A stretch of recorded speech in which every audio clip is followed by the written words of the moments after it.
श्रद्धेय पिला माने तुमे ठीक भाव निश्चित भाव आज अच्छ खुशी अच्छ मजार अच्छ सबुदिन भली हसी दियो पिला माने आमे कहानी आउ टिके आज पढ़िबा। कहानी भारी सुंदर मजा अच्छी आमे मजा नेबा खुशी रे रहिबा। पिला माने तुमे जानिछो आमे सप्तम भाग रे जहा पढ़ितिले से कथा जानिछे। राजा लांचुआही तांको राय परिवर्तन करिसंती एवं जे निर्दोष ताकू दोषी साब्यस्त करिसंती।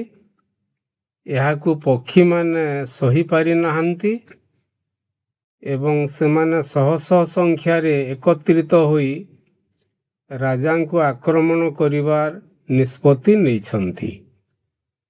टिके आहुरी मने पकेइबा आमे जहा पढ़िथिले पिला माने किछिटा प्रश्न माध्यम रे टिके कहिबाकू चेष्टा करिबा। ए कथाटा किए काहाकू कहिथिले टिके कहिबा। किए काहाकू कहिथिले हे अहंकारी हलदी बसंत प्रकृति रे तुमे ही दोषी। पिला माने टिके चिंता करो एहा किए काहाकू कहिथिले। ठीक कहिछ एहा राजा हलदी बसंत को कहिथिले। भारी सुंदर। आरे निर्बोध काऊ बानर बलवान जीव एटा किए काहाकू कहिथिले टिके कहिलो। ठीक कहिछ एहा राजा काऊ को कहिथिले। मु देखुछि बुढ़ा मांकड़ बहु आगरू मंत्री हाथ करी राजसिंहासन पछपटे गोटाए पणस लांच स्वरूप रखी देइथिले।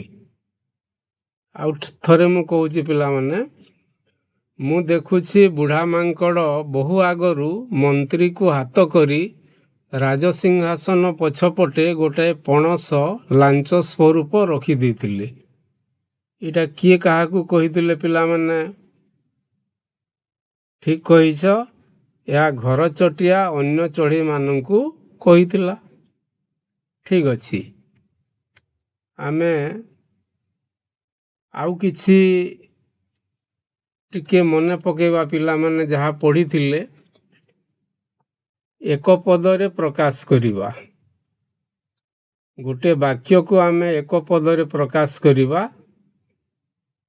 किछिटा वाक्य मु कहिबी प्रश्न भली पिला माने तुमे चेष्टा करिवो तार गोटे पदरे कहिबा पई। राजा सिंहासन पछपटे कौन थुआ हितिबार देखिले। कौन कहिबारे पिला माने राजा सिंहासन पछपटे कौन थुआ हितिबार देखिले। भारी सुंदर कहूछ गोटे विशाल पाचिला पणस। पाचिला पणस थिला। राजा काहाकू जेल ओ जोरिमाना दंड देवाकू कहिले। एटा गोटे पदरे कौन हेबो उत्तरटा हलदी बसंत चढ़ई को। ठीक कहिछ। राजा काहाकू जेल ओ जोरिमाना दंड देवाकू कहिले हलदी बसंत चढ़ई को। ठीक अछि। एबे आमे आउ गोटे प्रश्न को जीवा पिला माने किए लांच स्वरूप पणसटी को सेठारे रखिथिला। पणसटी को लांच स्वरूप किए रखिथिला। बुढ़ा मांकड़। ठीक कहिछ। भारी सुंदर। एटा बुढ़ा मांकड़ रखिथिला। पिला माने एबे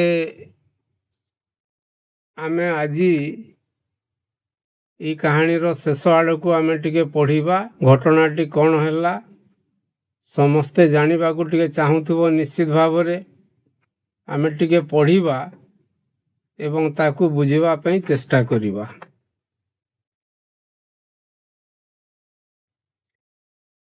पक्षी बाहिनी छुटी आसिले राजांको अभिमुखरे। सभा आगरे थाए शंख चिल। से शंख फुंकु थाए केई केई केई। ता पछकू डामरा कुआ ओ तार शत शत कुआ बाहिनी। ତା ପଛକୁ ଶହ ଶହ କଜଳପାତି ଓ ତା ପଛକୁ ଦଳକୁ ଦଳ ଅନ୍ୟାନ୍ୟ ପକ୍ଷୀ। ସମସ୍ତେ ଏକାବେଳେ ରାଜାଙ୍କ ନଅର ଭିତରେ ପଶିଗଲେ। ଦେଖିଲେ ଭଲ୍ଲୁକ ମହାରାଜ ଶୃଗାଳ ମନ୍ତ୍ରୀଙ୍କ ସହିତ ଏକତ୍ର ବସି ସେହି ପାଚିଲା ପଣସଟିକୁ ମହା ଆନନ୍ଦରେ ଖାଇ ଲାଗିଛନ୍ତି। ଗୁଣ୍ଡୁଚି ମୂଷା ମଞ୍ଜି ବାହାର କରି ଖୋସାଟି ମାନ ବଢ଼ାଇ ଦେଉଛି ଶୃଗାଳ ମନ୍ତ୍ରୀଙ୍କୁ। ଆଉ ସ୍ୱୟଂ ବୁଢ଼ା ମାଙ୍କଡ଼ ଗୋଟି ଗୋଟି କରି ପଣସ ଖୋସା ବଢ଼ାଇ ଦେଉଛି ଭଲ୍ଲୁକ ମହାରାଜଙ୍କ ପାଟିକି। ପକ୍ଷୀମାନେ ଏ ଦୃଶ୍ୟ ଦେଖି ଆହୁରି ରାଗିଗଲେ ଏବଂ ମହା କୋଳାହଳ କରି ଲାଞ୍ଚଖିଆ ରାଜା ମନ୍ତ୍ରୀ ଓ କର୍ମଚାରୀମାନଙ୍କୁ ଖୁମ୍ପି ଚାଲିଲେ। କୁଆମାନଙ୍କର ଥଣ୍ଟର ଆଘାତରେ ବୁଢ଼ା ମାଙ୍କଡ଼ ଖଣ୍ଡିଆ ଖାବରା ହେଇଗଲା। ଶୃଗାଳ ଯେତେ ଲୁଚିଲେ ମଧ୍ୟ ଚିଲମାନଙ୍କ ଆକ୍ରମଣରୁ ରକ୍ଷା ପାଇପାରିଲା ନାହିଁ। ଶେଷକୁ କଜଳପାତି ଭାଗରେ ଭଲ୍ଲୁକ ମହାରାଜ ପଡ଼ିଲେ। ତାଙ୍କର ଲୋମସ ଦେହ ଅଳ୍ପ କାଳ ମଧ୍ୟରେ ଲୋମଶୂନ୍ୟ ହୋଇଗଲା। ଏହାକୁ ଆହୁରି ଟିକେ ବୁଝିବା ପାଇଁ ଚେଷ୍ଟା କରିବା। ପିଲାମାନେ ଚିତ୍ରଟା ଦେଖୁଛ ସମସ୍ତେ କ'ଣ ଦେଖୁଛ? ସମସ୍ତ ପକ୍ଷୀ ବାହିନୀ ସେମାନେ ରାଜାଙ୍କ ଅଭିମୁଖେ ଛୁଟି ଚାଲୁଛନ୍ତି। ଆଗରେ କିଏ ଅଛି ପିଲାମାନେ? ସବା ଆଗରେ ଅଛି ଶଙ୍ଖଚିଲ। ସେ କ'ଣ ଫୁଙ୍କୁଥିବ? ଶଙ୍ଖ ଫୁଙ୍କୁଥିବ। ଶଙ୍ଖ ଫୁଙ୍କୁଛି ଦେଖ ଚିତ୍ରରେ। ତ ଶଙ୍ଖଚିଲ ଶଙ୍ଖ ଫୁଙ୍କି ସେ ଯୁଦ୍ଧର ଘୋଷଣା କରୁଛି। କେଁ କେଁ କେଁ କେଁ କରି ତା ପଛକୁ କୋଉମାନେ ଆସୁଛନ୍ତି? ଡାମରା କୁଆ। ଡାମରା କୁଆ ଏବଂ ଶହ ଶହ କୁଆ ବାହିନୀ ତା ସହିତ ଅଛନ୍ତି। ତା ପଛକୁ ଅଛନ୍ତି କଜଳପାତି ଏବଂ ଦଳ ଦଳ ପକ୍ଷୀ। ସମସ୍ତେ କୋଉଠି ପଶିଲେ ପିଲାମାନେ? ନଅର ଭିତରେ ପଶିଲେ। କ'ଣ ଦେଖିଲେ? ଚିତ୍ରରେ ଦେଖୁଛ ଭଲ୍ଲୁକ ମହାରାଜ ଶୃଗାଳ ମନ୍ତ୍ରୀଙ୍କ ସହିତ ଏକତ୍ର ବସିଛନ୍ତି ଏବଂ କ'ଣ କରୁଛନ୍ତି? ସେ ପାଚିଲା ପଣସଟିକୁ ଆନନ୍ଦରେ ଖାଉଛନ୍ତି। ଗୁଣ୍ଡୁଚି ମୂଷା କ'ଣ କରୁଛି? ସେ ଖୋସାଟି ମାନ ବଢ଼େଇ ଦେଉଛି ମଞ୍ଜି ବାହାର କରି। ଆଉ ସ୍ୱୟଂ ବୁଢ଼ା ମାଙ୍କଡ଼ ପଣସ ଖୋସା ଭଲ୍ଲୁକ ମହାରାଜଙ୍କର ପାଟିରେ ପକାଉଛି। ପିଲାମାନେ ପକ୍ଷୀମାନେ ଏ ଦୃଶ୍ୟ ଦେଖି କ'ଣ କରିଥିବେ? ସେମାନେ ରାଗି ଯାଇଛନ୍ତି ପିଲାମାନେ।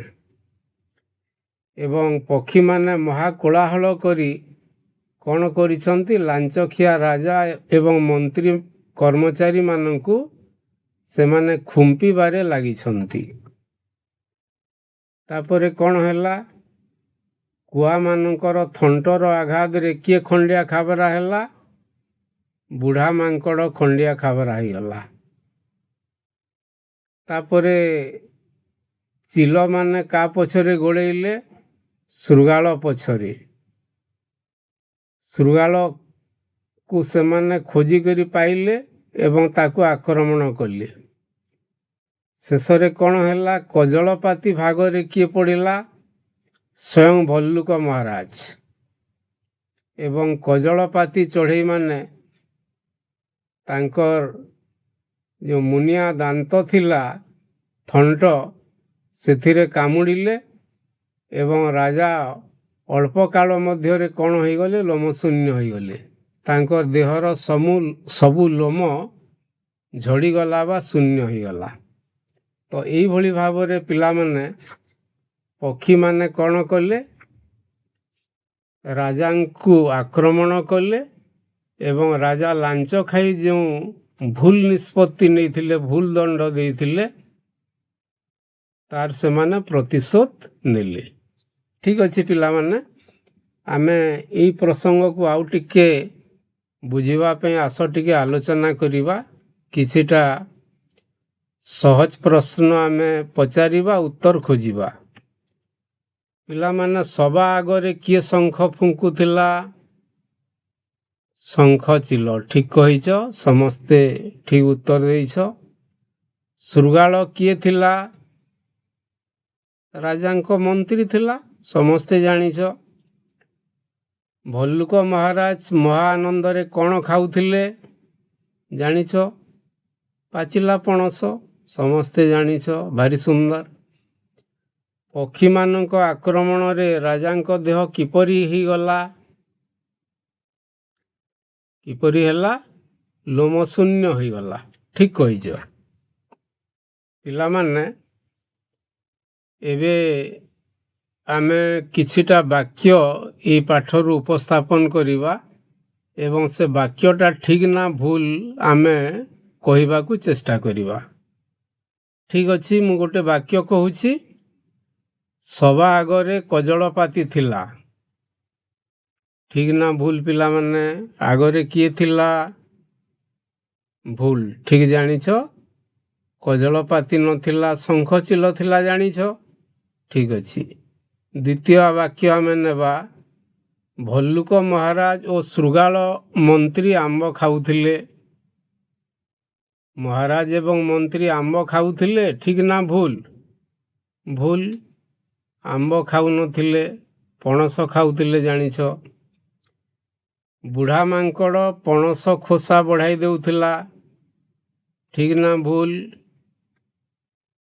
ଠିକ୍, ସମସ୍ତେ ଠିକ୍ କହିଛ, ଠିକ୍ ବୁଝିଛ ପିଲାମାନେ। ଶୃଗାଳ ଚିଲମାନଙ୍କ ଆକ୍ରମଣରୁ ରକ୍ଷା ପାଇଗଲା, ଠିକ୍ ନା ଭୁଲ? ଭୁଲ। ଶୃଗାଳ ଚିଲମାନଙ୍କ ଆକ୍ରମଣରୁ ରକ୍ଷା ପାଇଗଲା, ଠିକ୍ ନା ଭୁଲ ପିଲାମାନେ? ଭୁଲ। ଠିକ୍ ଉତ୍ତର ଦେଇଛ ତୁମେ ଏଇଟା। ଠିକ୍ ଅଛି, ଏବେ ଆମେ ଆଉ କିଛି ଜାଣିବାକୁ ଚେଷ୍ଟା କରିବା ପିଲାମାନେ। ଶୂନ୍ୟସ୍ଥାନ ପୂରଣ କରିବା। এই ପ୍ରକାର ପ୍ରଶ୍ନ ଆଗରୁ ତୁମେ ଅନେକ କରିଛ ପିଲାମାନେ। କିଛିଟା ବାକ୍ୟ ମୁଁ କହିବି, ଯେଉଁଠି ଶୂନ୍ୟସ୍ଥାନ ଥିବ ତୁମେ ସେଇଠି ଉପଯୁକ୍ତ ଶବ୍ଦ ଖୋଜିକିରି କହିବ, ଚିନ୍ତା କରିକିରି। ପକ୍ଷୀ ବାହିନୀ ଛୁଟି ଆସିଲେ ଡେସ୍କ ଅଭିମୁଖରେ। କାହା ଅଭିମୁଖେ ଛୁଟି ଆସିଲେ? ରାଜାଙ୍କ ଅଭିମୁଖେ। ଠିକ୍ କହିଛ, ଭାରି ସୁନ୍ଦର।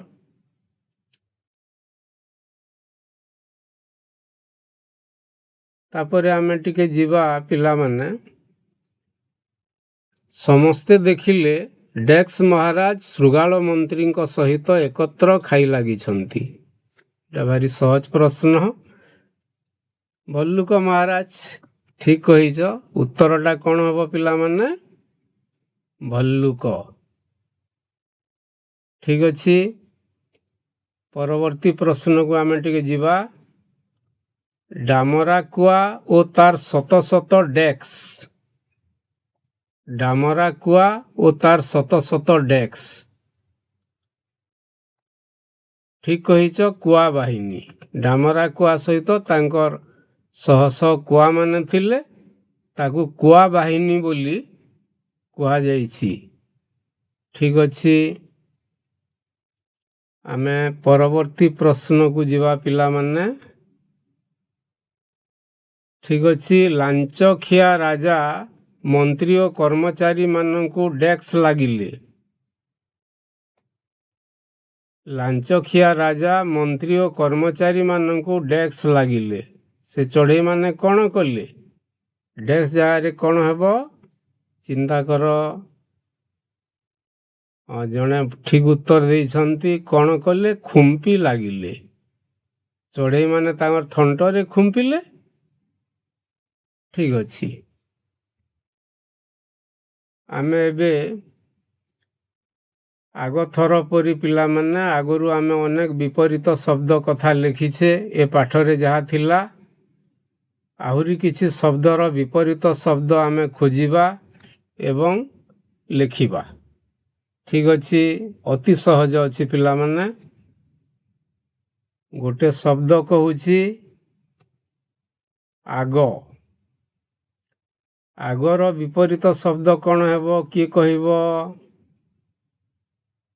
ଠିକ୍ ଅଛି, ପଛ କହିଲ, ଭାରି ସୁନ୍ଦର ସୁନ୍ଦର ଉତ୍ତର ପିଲାମାନେ, ଆଗ ପଛ। ପାଚିଲା କ'ଣ ହେବ? କଞ୍ଚା, ଏଟା ସମସ୍ତେ ଜାଣିଛ। ପାଚିଲା ପଣସ, କଞ୍ଚା ପଣସ, ପାଚିଲା ଆମ୍ବ, କଞ୍ଚା ଆମ୍ବ। ଆଉ ଗୋଟେ ଶବ୍ଦକୁ ଯିବା ପିଲାମାନେ, ଆନନ୍ଦ। ଆନନ୍ଦର ବିପରୀତ କ'ଣ ହେବ? ଚିନ୍ତା କର। ହଉ, ଠିକ୍ କହିଛ, ନିରାନନ୍ଦ। ଆମେ ତାକୁ ବିଷାଦ ବୋଲି ବି କହିବା। ନିରାନନ୍ଦ, ବିଷାଦ, ଏଇଟା ହେଉଛି ଆନନ୍ଦର ବିପରୀତ ଶବ୍ଦ। ଠିକ୍ ଅଛି। ଆଉ ଗୋଟେ ଶବ୍ଦ ପିଲାମାନେ, ଲୋମଶ। ଚିନ୍ତା କର, ଲୋମଶ, ଯାହା ଦେହରେ ଲୋମ ଥାଏ। ଲୋମଶର ବିପରୀତ କ'ଣ ହେବ? ଲୋମ ଶୂନ୍ୟ। ଠିକ୍ କହିଛ, ଲୋମ ଶୂନ୍ୟ। ଆଉ ଗୋଟେ ଶବ୍ଦକୁ ଆମେ ନେବା, ଭିତର। ଏଟା ସବୁଠାରୁ ସହଜ ହେଇଗଲା ପିଲାମାନେ, ଯେ କେହି ଉତ୍ତର ଦେଇପାରିବ। ଭିତରର ବିପରୀତ କ'ଣ ହେବ? ବାହାର। ଠିକ୍ ଅଛି, ଭିତର, ବାହାର। ଏବେ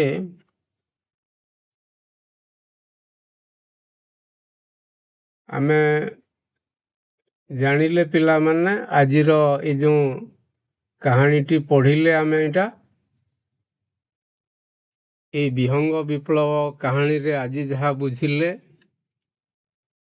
ପକ୍ଷୀ ବାହିନୀ ସମସ୍ତେ ଛୁଟି ଚାଲିଛନ୍ତି ରାଜାଙ୍କୁ ଆକ୍ରମଣ କରିବା ଉଦ୍ଦେଶ୍ୟରେ। କାରଣ ରାଜା ଲାଞ୍ଚ ଖାଇ ସେ ନିର୍ଦ୍ଦୋଷୀକୁ ଦୋଷୀ ସାବ୍ୟସ୍ତ କରୁଛନ୍ତି। ସବା ଆଗରେ ଶଙ୍ଖଚିଲ ଅଛି, ସେ ଶଙ୍ଖ ଫୁଙ୍କୁଛି, ଏବଂ ତା ପଛରେ ଡାମରାକୁଆ ଅଛି, ସେ ତାର ଶତ ଶତ ଡାମରାକୁଆ ବାହିନୀ ଧରି ଚାଲୁଛି। ତା ପଛରେ କିଏ ଅଛି ପିଲାମାନେ? ଶହ ଶହ କଜଳପାତି ଅଛନ୍ତି। ଏବଂ ଏହିପରି ଭାବରେ ଦଳକୁ ଦଳ ଅନ୍ୟାନ୍ୟ ପକ୍ଷୀମାନେ ସମସ୍ତେ ମିଶି ରାଜନଗର ଭିତରକୁ ପ୍ରବେଶ କରୁଛନ୍ତି।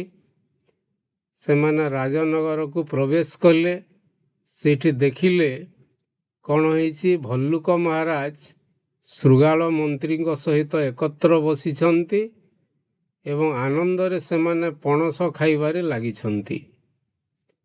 ଗୁଣ୍ଡୁଚି ମୂଷା ସେଇଠି ବସିଛି, ମଞ୍ଜି ବାହାର କରି ଖୋସାଟିମାନ ବଢ଼େଇ ଦେଉଛି ଶୃଗାଳ ମନ୍ତ୍ରୀଙ୍କୁ।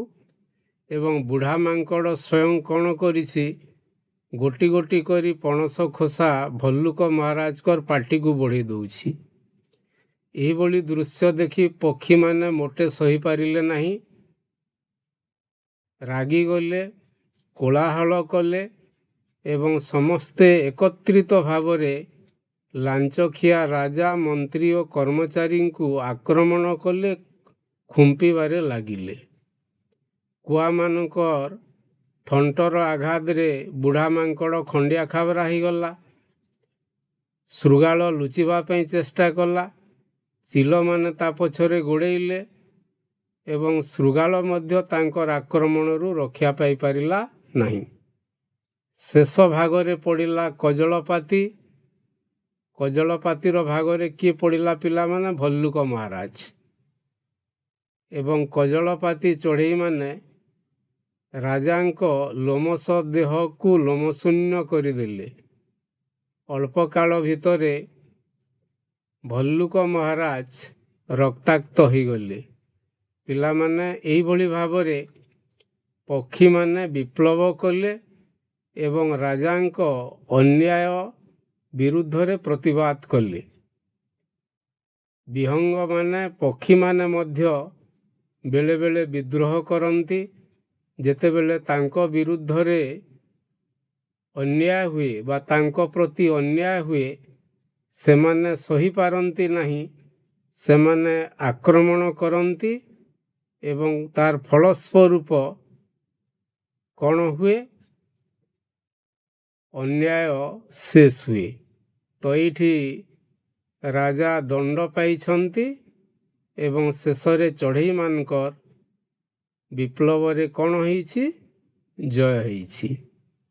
ତ ଏଇ କାହାଣୀରୁ ଆମେ ଏଇଆ ଶିଖିଲେ ଯେ ଯେତେବେଳେ ବି ଅଧର୍ମ ଅନ୍ୟାୟ ବଢ଼ିଯିବ ତ ସେତେବେଳେ ସମସ୍ତେ କ'ଣ କରିବେ? ତା ବିରୁଦ୍ଧରେ ବିଦ୍ରୋହ କରିବେ ଏବଂ ସତ୍ୟର ଜୟ ଅବଶ୍ୟ ହେବ, ଅସତ୍ୟ ବା ଅନ୍ୟାୟ ଅବଶ୍ୟ ପରାଜିତ ହେବ।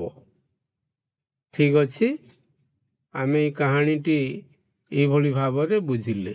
ଏବେ କିଛି ଘର ପାଇଁ କାମ ନେବା ପିଲାମାନେ। କାହାଣୀଟା ସରିଯାଇଛି। ଗୋଟିଏ ପ୍ରଶ୍ନ ଅଛି, ଏଇଟା ନେଇକରି ଆମେ ଘରେ ତାକୁ ଜାଣିବାର ପ୍ରୟାସ କରିବା। ଲେଖିଦିଅ ପିଲାମାନେ। ପକ୍ଷୀମାନେ ରାଜା, ମନ୍ତ୍ରୀ ଓ କର୍ମଚାରୀମାନଙ୍କୁ ଆକ୍ରମଣ କରିବା କେତେ ଯୁକ୍ତିଯୁକ୍ତ ଥିଲା? ପକ୍ଷୀମାନେ ରାଜା, ମନ୍ତ୍ରୀ ଓ କର୍ମଚାରୀମାନଙ୍କୁ ଆକ୍ରମଣ କରିବା କେତେ ଯୁକ୍ତିଯୁକ୍ତ ଥିଲା? ଏହି ସମସ୍ୟାର ସମାଧାନ ପାଇଁ ଅନ୍ୟ କେଉଁ ଉପାୟ ଅବଲମ୍ବନ କରାଯାଇ ପାରିଥାନ୍ତା? ଆଲୋଚନା କର। ପ୍ରଶ୍ନଟା ବୁଝିଲ। ସେମାନେ ଆକ୍ରମଣ ନ କରି ଅନ୍ୟ କିଛି କାର୍ଯ୍ୟ କରି ସମାଧାନ କରିପାରିଥାନ୍ତେ ନା ନାହିଁ, ତା ଉପରେ ତୁମେ ଚିନ୍ତା କରିବ, ଆଲୋଚନା କରିବ, ଲେଖିକରି ଆଣିବ। ଖୁସିରେ ଶିଖିବା ସମସ୍ତଙ୍କ ଅଧିକାର। ନମସ୍କାର।